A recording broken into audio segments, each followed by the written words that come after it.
Hello, আসসালামু আলাইকুম। Welcome to Fatiha blog. কেমন আছেন? আমি তো আলহামদুলিল্লাহ খুব ভালো আছি। তো এইখানেই তো বাবা লয়ে নিয়ে আসছে কালকে রাত্রে অনেকগুলো লিচু নিয়ে আসছে, প্রায় 100-র মতো লিচু মেয়ে খেতে চাইছে। তো এখন সিজনে লিচু উঠছে, তো লিচুটা কিন্তু এখন মজা না, টক টক মিষ্টি মিষ্টি লাগে, কিন্তু তারপর মেয়ে খেতে চাইছে, নিয়ে আসছে। তো অল্প করে নিয়ে আসবো না, বেশি করে নিয়ে আসছে। তো লিচু আর কদিন পর মজা লাগবো লিচু খেতে। তারপর যাই হোক নিয়ে আসছে বছরের প্রথম ফল। তো হালকা টক হালকা মিষ্টি ছিল লিচুগুলা। তো লিচুগুলো আনছে, আনলার পরে যে ঝুড়িতে রেখে দিতেছে গুছাইয়া। তো মেয়ে পছন্দ করে, আমিও করি, আর কিন্তু আমার একটু কমে খেতে হবে, যেহেতু আছে মিষ্টি জাতীয় খাবার একটু কম খেতে হবে। খাই একটু কম, তারপর আবার খেতে ইচ্ছা করে, যাই এগুলো গুছাই রাখি, ঝুড়িতে রেখে দিই। তো রাখা শেষ। তো শারীরিকভাবে অসুস্থ আমি, তো আজকে আবার হসপিটালে যাচ্ছি।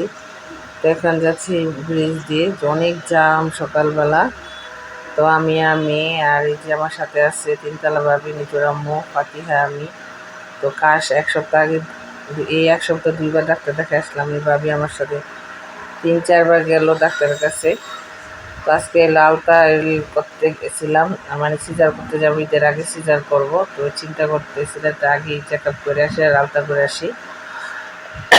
ঠান্ডা কিছুতে ভালো কিছু ঠান্ডার ডাক্তার দেখাইছি, তো আলতা করবো, সব কিছু মিলেই সব কিছু ঝামেলা শেষ করতে চাইছিলাম।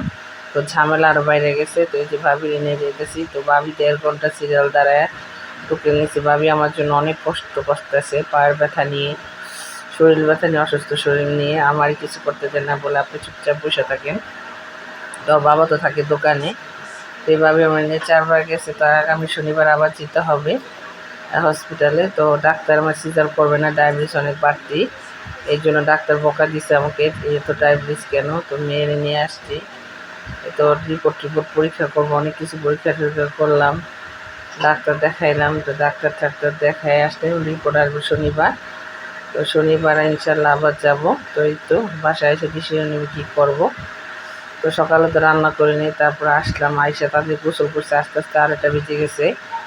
তো 3তলা বা আন্টি আবার আমার সাথে দেখার সাথে সাথে আমার আজকে, তো তুমি রান্না করলে তোমাকে ভাত দিয়ে যাই। তো ভাত, তরকারি, মাছ আর কি জানি সব দিয়েছে, ওগুলা খাইছি, খাইয়া শুয়ে আসছিলাম, রান্না করিনি। তো এখন হচ্ছে রান্না করব, রান্না বসাইছি আমি। তো মেয়ের অনেক খিদা লাগছে, মেয়ের বাদ দিই না, আমি শুয়ে আসছিলাম। গোসলের সাথে সাথে কাশ বাচ্চা, অসুস্থ হয়ে গেছিলাম, কাশ কিছুতেই কমে না, শরীরে এত খারাপ হয়েছে আমার।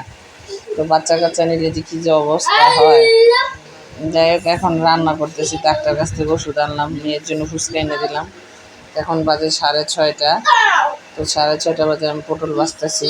ভাত খাইছি অল্প করেও, ভাবি ভাত দিচ্ছে, খাইছি, ওষুধ খেয়ে শুয়েছিলাম।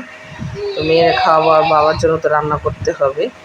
তো এই তো রান্না করলাম পাঙ্গাস মাছ বেগুন দিয়ে, তারপর পটল বাছলাম,